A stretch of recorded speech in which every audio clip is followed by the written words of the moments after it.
everyone, good afternoon po sa inyong lahat. 5:20 na po ng hapon. Ayan na po yung oras. Tama ba ya? 5:20? Opo. Oh, nandyan po si Aya sa aking likuran at pinagre-review ko. Hindi pa tapos yung kanilang exam. Isang subject na lang, MAPI. Tama ba ya, MAPI? Opo. Oh, MAPI na lang, hindi natuloy at wala yung subject na yun na magpapa-exam. Kanina po, laro-laro na yan si Aya sa labas kasi akala namin uulan kasi makulimlim na, mahangin na. Tapos ngayon, yung araw, kaya nakasara pa yung pinto namin sa may likuran. Thank you po kay Aya. Inipitan po niya ako yung gaya ng ginagawa po sa kanyang ipit, kaya nakaipit ako, istorbo ko siya kanina. Balikan po natin yung nangyari sa aming pag-grocery, no? Talagang nakaka-alarma po, kaya bawat grocery po natin, mag-ingat po tayo, maging na po sa atin yun, lesson learned para sa akin po pala, lesson learned po para sa akin pala yun, kasi hindi ko alam, baka yung mga dati pa naming grocery ni Aya, nung hindi pa namin kasama si Papa Ray, nung nag-i-start akong nag-grocery, may nangyayari na palang ganun. Hindi ko lang chine-check. Doon lang talaga ako nag-check kasi natagka ako. Hindi ganun karami yung binili namin, pero yung price, overpriced po siya sa total, as in. Siguro mga nakaraan may mga something na. Nung ito lang kami nag-grocery, parang hindi ako naka-get over talaga, kaya mga mamsi, mga nanay po dyan na kagaya kong nag-grocery, double ingat po tayo sa pag-grocery, lalo na po pag nasa counter na po tayo. Lahat po ng ipapans po nila, mataan po natin, kasi kailangan po yun lalo na sa panahon ngayon, ang mamahal po na mga bilihin, and then tapos hindi pa pala maayos yung pagpapans, although sabihin na natin, hindi po nila talaga sinasadya. Maaring ganun, wala naman akong sinisisi or maging alerto na lang po tayo. Pagdating po natin sa counter, doon na po tayo mag-focus. Huwag na nating hayaan na binabaliwala po natin yung pag nasa counter na, diba? Parang kampante na po tayong sige, pas kasi nasa counter ka, tas minsan nga may parang nakalimutan ka, babalik ka pa doon sa groceryahan kasi may nakalimutan kang kunin or bili na isama sa counter pag nasa counter na. Kaya ngayon po maging po yun, aral po sa ating lahat. Double check po yung mga pinapansin nila or ini-scan lahat po ng mga ini-scan, kahit gaano ka dami pa yan, kasi sayang din po yung mawawala, dagdag pamasahe na and dagdag po sa mga ibang bilihin pa po natin. As in, ako nakag-get over ng na yun. As in, hanggang sa patulog na kami ni Aya ng after lunch. Tapos hanggang after kong mag-edit, hindi na ako naka-get over. Hanggang sa sinabi ko kay Aya and kay Papa Ryan, yun, doon lang ako napacheck talaga ng ng resibo. Sabi ko nga kay Papa Ryan, magkano ba yung kinuha mong yung Alfonso, yung binigay nga niya sa kapatid ko. Hindi naman pala talaga pricey yung kinuha niya. Nasa 278 ata lang. Tapos nag-check na ako. Ang Sonrox na pala yun yung pinaka overpriced. Tapos ang sabi sa akin nung kahapon niya yan na Sunday, no? Opo. Sunday yun nga, baka mali daw, tapos yung napans daw nila bundle. Nandito pala sa aking tabi yung aking kinuhang Sonrox. Ito po yun, 450 ml. Ito siya. Kasama ng isang pang pan Sonrox sa puti. Sa totoo lang, hindi ko nga ito ginagamit sa sa decolore kasi hindi naman siya. Basta, pang CR ko nga lang ito. Tapos yung pink na lang po yung aking pang white. Yan, maging aware na po tayo sa nangyari po sa akin. Yan. Sa mga nagko-comment po, thank you po sa inyong lahat, and then sa mga walang sawang sumusubaybay po sa amin ni Aya, and then kay Papa Ryan, thank you so much po sa inyong lahat. Yan, share ko lang po ulit sa mga comment nyo, natutuwa naman po ako. Hindi lang pala ako yung naka-experience ng ganun, kayo din po pala. Kaya mag-ingat po tayo dahil sa Sonrox. Ay, ito lang pala to. Tapos hindi ako makikita over. Ito kasi yung huling punch po talaga eh. As in eh. Sunrocks. Yung huling punch. Kasi pag nasa counter po kami ni Aya, ang inuuna namin yan, mga mga biscuit, mga kung ano-ano. Huli ko pong pinapapunch ang sabon po talaga. As in, huling-huli. And then, nung nag-usap po kami, ano na daw, ano ba to? Parang nagkamali lang, yung pasensya. Yun. Siguro sa mga, namin, yung mga nakarakaraan pa, or yung nag-start na akong talaga nag-grocery, nung nakabukod na kami ni Aya, may nagaganap ng ganun, hindi ko lang siya pinapansin. Mga nakarakaraan din, napaisip ako tuloy kahapon. Baka nung nakarakaraan, may ganun na palang nangyayari. Hindi lang ako nag-check. Buti lang talaga, hindi ako nagtatapon ng mga resibo at ginagawa ko yung mga listahan. Ngayon talagang magiging na ako, alerto. Ayan. Hello everyone, good morning po sa inyong lahat. And then, God bless po. Diyos din na po tayo ngayon. And April 1. Wala pong pasok sila Aya. Idil Pitir. Tama ba ako? Idil Pitir. Kaya wala silang pasok. Bukas may pasok ulit. Wednesday.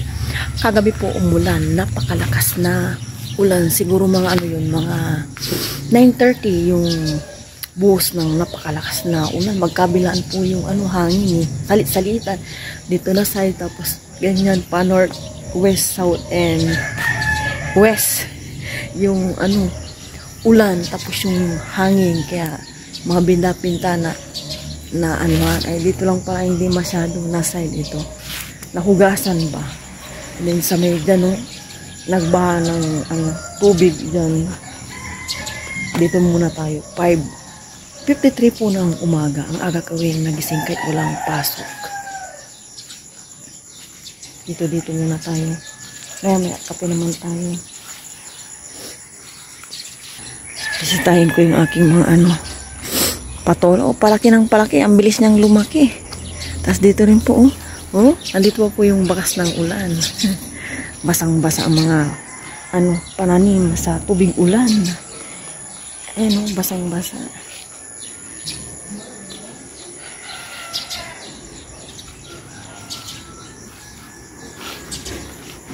Galing po ito sa may namin. Sa taas ng dumi. Mga inipon ng mga ibon. Yan po sa sobrang lakas ng ulan, napuno po yun ng tubig na tubig.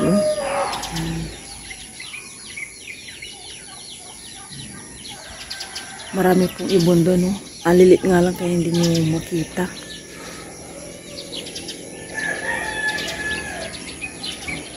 Yung mga damong pinatay ko dito, namatay na po talaga sila. Ayan. Wash out po siya sa ulan. Sa lakas ng ulan. Saka doon nag-ipon ng mga dumi.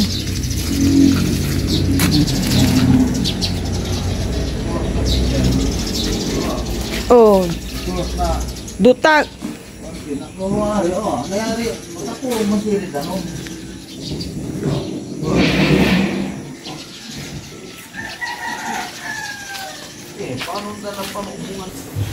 Naglaga ulit po ako ng kamote tsaka saging na saba. 7:10 po ng umaga.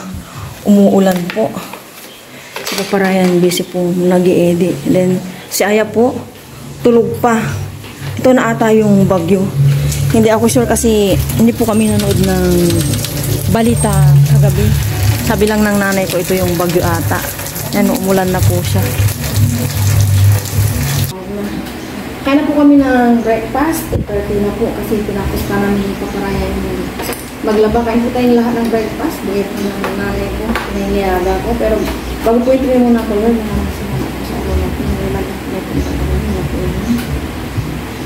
Wala ka na yan. Si Aya, Mukit mo nga ito sa'yo.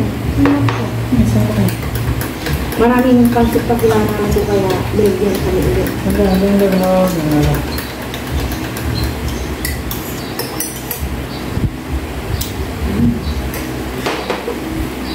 Hindi po matuloy-tuloy yung gusto ni Ayang noodles. Sa hapon na lang. Pag-adik naman. Ayun na yung araw, andun pa kami sa sampay ko. Babalik ko na. Pero yung bakal doon na. Si for sure, isa prank.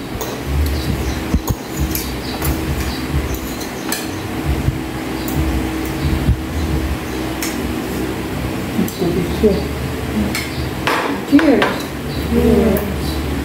Cheers. Kain po tayo.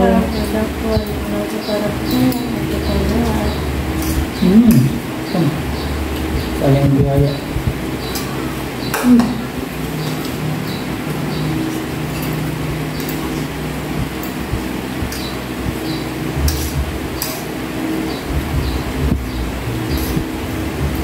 Kikiam.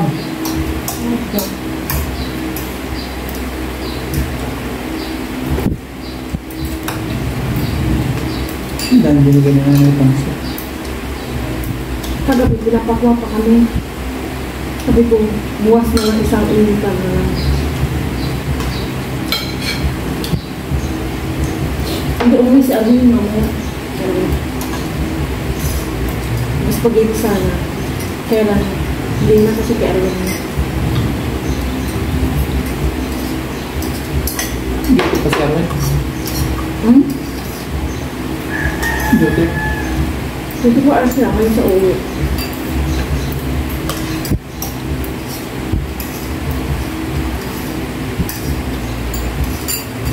Bayan bang daming tulis. May kalat ng mga tulis. Ang tulis ka. Na-enjoy mo naman.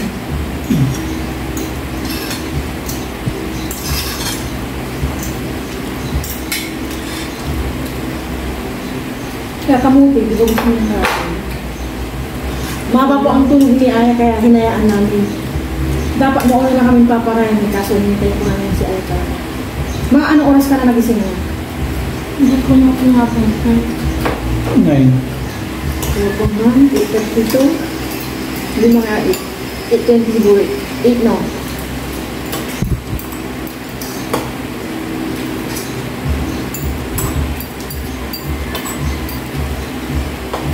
Ay na naman yung ano, ulan. Hindi na tayo mapapakagawin yung game. Nalalag yung ice na pahas. Tulog na. Ayot talaga talaga ang ako. Kaya kanina ko tumalo. Kaya mga kubigan. Diet daw siya. Kaya, okay. Salang, gusto mo ng salang? Kung gabi na. Gabi na talaga na. Ano yung lasa niya? Dalawa pa na nilabas ko. Saan kahapon niya, hindi pa. Sige. Sabi kaya huwag na muna.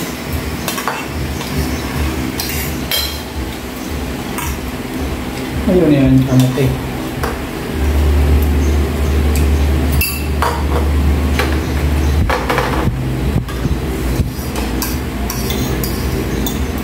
Alam mo na.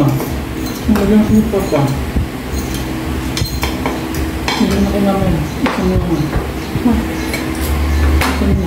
Magluluto na po ako ng minudo na lang po siguro. Nakaprepare na ako dito ng sibuyas, bawang. Ito na yung aking pork. Half lang yan. Pan ko na to. Nakaligo na rin po ako.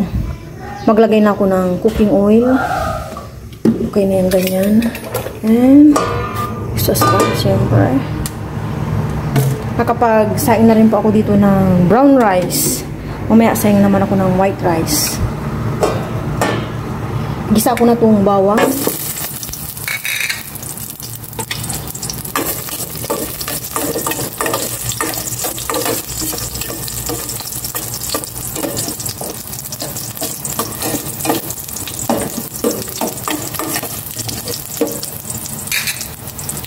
And sibuyas.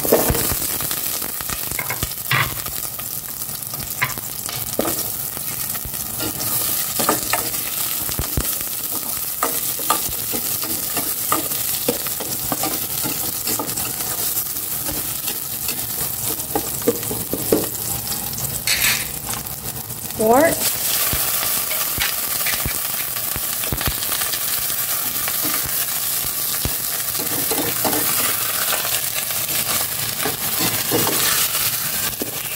Gisa ko muna itong maigi, saka ako maglalagay ng mga pampalasa.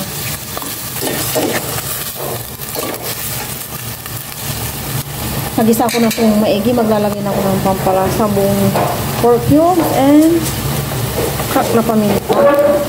And salt. Ganito lang muna. Tapos, tubig pagpapalambutan ng pork.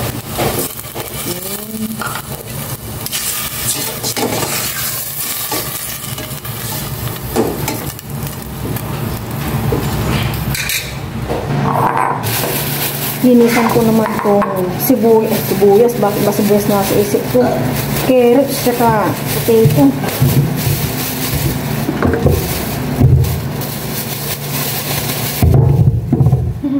Nakilig ang potato.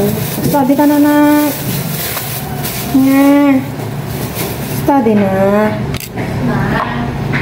Ay. Sige, iba yung kahapon niya. Iba yung ngayon. Si Papa Ryan po nakatulog din sa sala. Puyat pa po siya at pagka-uwi niya nag-edit. Hindi niya po ginaya. Mahirap po kalaban ang ang to. Sige na ya, mag-study ka na.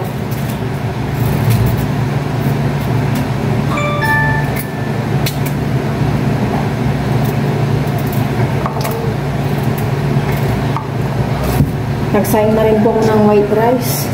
O diba? Dalawa yung aming rice. Brown rice and white rice. Partida.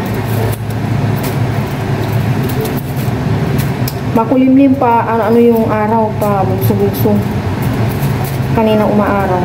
Ngayon naman makulimlim na.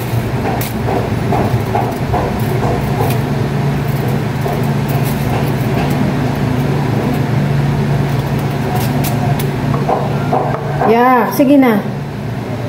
Opo, 1 minute. Ano ginagawa mo dyan? Magdodrawing. Tanggalin mo na yung sa bracelet mo yan.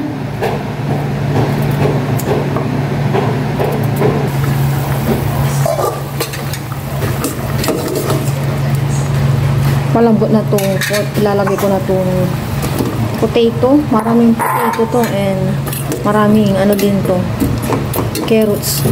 Maya maya ilagay ko na yung tomato sauce. Ilagay ko na tong tomato sauce. Maraming sabaw to at mahilig po kami sa sabaw. Sa kalahati yung natira ko nung nakaraan. Gusto pala ni Papa Ryan yung ganito. Kaya nagluto ulit ako. Siya nag-study po.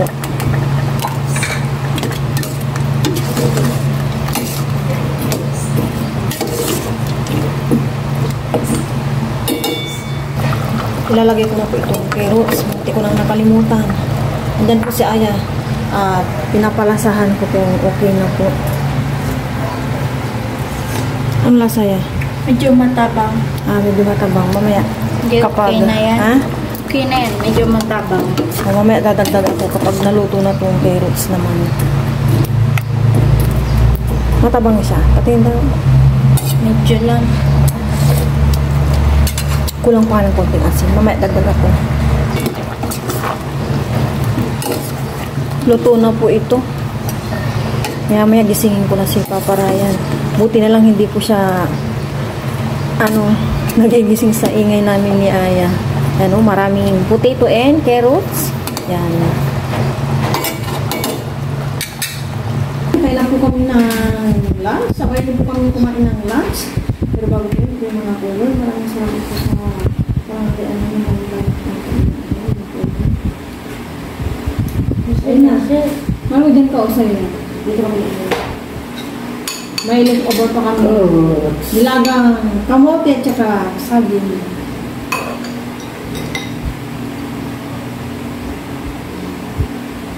Oh, brown rice. Bakit wala akong brown rice? Papa naglagay. Ang dito ulit.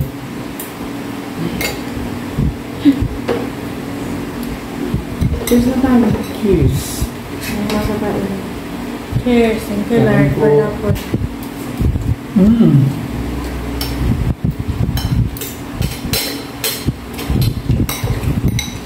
Dito pa rin. Ako'y pasabaw eh. Hindi ko na sinabi. Tapos sabaw lang natin.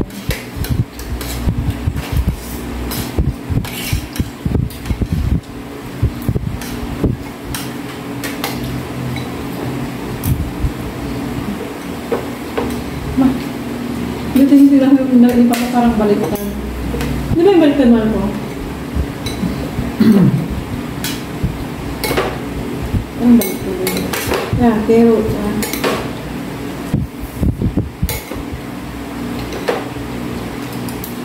Mahilig kami sa sabaw. Kanina siya sa broken.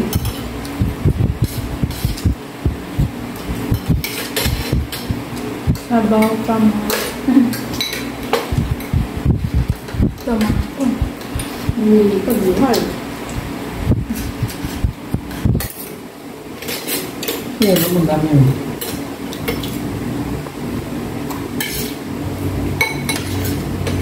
Potato. Anong araw? Carrot.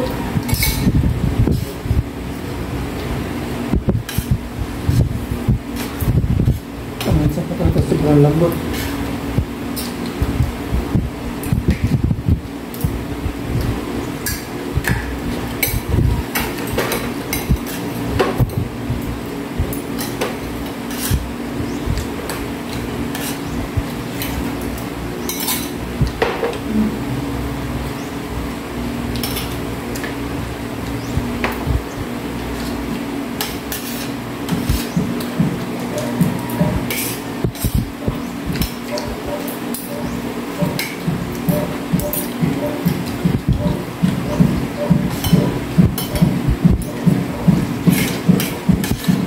Kaya ma.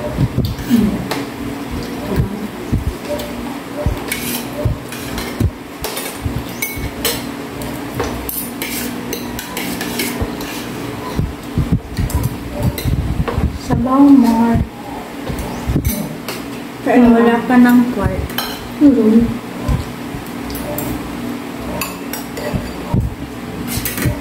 Nabilis po din ako. Nakakabagaw.